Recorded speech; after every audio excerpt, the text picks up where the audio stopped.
It's time to bring in Ruth Epstein, our reporter that covers our area for the Republican-American and joins us every Monday morning for a look at what's going on and what's been going on. Good morning, Ruth. Hey, Marshall. And it's Memorial Day, and again, because of the virus, things have changed, but there are still some events going on this morning. I know Sharon is having something at the memorial at 11 o'clock. I think there's something at the Doughboy in Canaan. The VFWs and the soldiers, the veterans, are going to be either shooting volleys or saluting. So if people want something for Memorial Day, they can go and stand at a distance and take part. There are those ceremonies in South County, Massachusetts. There are drive-by parades where the veterans are in cars and you can stand. And there's a really? And some in Dutchess County as well. Mm-hmm. But the flags will be placed on the greens. The veterans will be doing something in each town to honor those who gave their lives, and also to those who are still with us today. Right. And as we said, even though we are in a shutdown mode, people can get out and pay tribute. So I guess you can find them on the websites of each town, or what time and where these are happening. We just learned over the weekend that the Lime Rock racetrack court case has been decided. The judge has ruled that the local planning and zoning commission will have authority over the operations, which is basically what the appeal was all about. It's a long, complicated decision, lots of legal talk, but that's the basic premise of the whole thing. And so we'll be writing a story on that. Wow. Yeah. We have several Zoom meetings again, last week, this week. As people probably know, the Board of Selectmen in Salisbury have closed down the Grove for Memorial Day weekend, so no swimming, no picnicking. Boaters are allowed, but First Selectman Curtis Rand said it's just too well, touchy. And people have been abusing it there. Absolutely, that's exactly what he said. He said they have come and not observed social distancing and have created some abusive behavior there.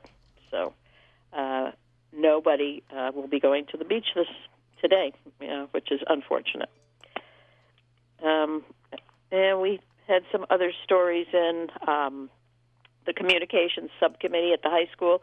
Will recommend that 111 Group be given the contract for marketing. They did look for other bids. They looked carefully at all of them and determined that the 111 Group was the best. But Ruth, they still haven't. I have nothing against the man. He's a nice guy, but a member of 111 should not be on any of those. Should recuse himself. And I don't know why the board still allows that to continue. I just don't know. I mean, the decision would have come out the same anyways, probably. But, yeah, and he did not vote. But still, he shouldn't even be sitting in there. Yeah. He really shouldn't. And I'm going to call Pat McCarroll about that because, him not voting is one thing, but being in on the meetings, he should just be recused. That's totally. I don't understand it. I really don't. It's an interesting case. Yeah. Yes. And we talked with Dr. Herco at the hospital this week. As you and I mentioned, the field hospital is down. They decided that they didn't have to use it, and so there is, when I spoke with him, one case and at the hospital, and they've had about 28 successful releases, which was nice to hear. So we're not sure about what's happening at the healthcare center, but we'll we'll be keeping an eye on those numbers as well, as you do, keeping an eye each day on the numbers of cases in each town. Well, you look at Torrington and you're staggered. Torrington has almost twice, huge. Has almost twice the numbers as New Milford, and New Milford has staggering numbers. Some of those numbers are amazing. The nursing homes are where so much of this is happening. It's frightening. Well, and we have a contributor, Frank Lally, who has a long experience in major public media, and he's doing some reports for us. And he has contacted state legislators, and right now he says he has, and he reported this on the air, he has several state legislators, both Republicans and Democrats, that want an immediate investigation into the nursing homes and into the deaths of the nursing homes, because they're so out of proportion with the rest. Everybody knew that if you were elderly and 60 and over, 70 and over, that you were more susceptible. But the rates of death at these nursing homes is just scary. Oh, it's just very frightening. If you read the obituaries, and which most of these papers have pages and pages of, I understand the Hartford Courant had 9 pages yesterday, or something to that effect. So many. If you read them, you see that people, most of them are in nursing homes. Yeah, it's just unbelievable. And who knows? I mean, we're done with school for the year. We're done with. There's many restrictions in place, but most of the doctors who have given talks and things believe there's going to be a resurgence in the fall, and people are just not paying attention. When I look and see the beaches just covered with people and not paying attention, and parties and things, I don't know what we're in for, Marshall, but it's very scary. And what's scary about it, our good friend, he's a real nice guy, and he's as honest as they come, Shaw Isaacson, who started his own internet paper, the Phoenix, in Winstead, because they lost their paper. He posted a picture of people in Highland Lake, about 15 people on 3 different boats. Somebody called it fake news. And I really got upset that they took Shaw's picture into and it questions his credibility as a reporter. That's terrible. And he's about as honest and straightforward as you're ever going to find anybody out there reporting. Right. And he cares about his community. And why would he do that? Right. And that's why he started his own newspaper online with his own money and backing, because they lost that. He cares about his community. And I just I get upset when this fake news stuff is thrown around. I can't agree with you more. Yeah, I've worked with Shaw, and he's kind-hearted and very committed to his work, and there's absolutely no reason he put anything up that was fake. That's ridiculous.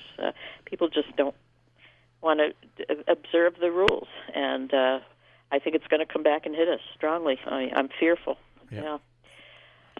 Looking ahead, Marshall, we have a Canaan meeting tomorrow night. ABC continues its discussions on a contract for the interim superintendent, who's going to be Lisa Carter, and they're searching for an interim assistant superintendent. They're doing a lot of behind closed doors discussions on that. They're holding non-meetings and executive session meetings, so we'll find out eventually who's going to be appointed. And then on Thursday, the Falls Village Board of Finance is meeting at 6:30. So we're still out there, still doing those reports, and we'll continue. All right, we got a call. Somebody wants to actually join in. We'll see who it is, Ruth. Uh-oh. Hi, you're live. You're live on the air with Ruth and Marshall. All of those old people, you've heard of planned obsolescence. Okay. Goodbye. That's Priscilla. Our friend Priscilla. She's oh, good old Priscilla Belcher. She's amazing. Well, Ruth, I want you and the family to stay safe. Yeah, and the same for you, Marshall. You can follow the rules and do what we can, and we will talk to you next week. And we'll look in the Republican-American for that court case once again Yes. being decided in favor of the Salisbury Planning and Zoning Commission. Yes. Okay. We'll see how it affects the future of Lime Rock Park. All right, Ruth, have a great day, and we'll speak to you next week. Thanks, Marshall. Take care. care. So Ruth Epstein with the major headline that the court case with Lime Rock has been decided in favor of the Planning and Zoning Commission. Of course, you can find Ruth's reports at rap-am.com or in the paper or right here at Robin Hood Radio.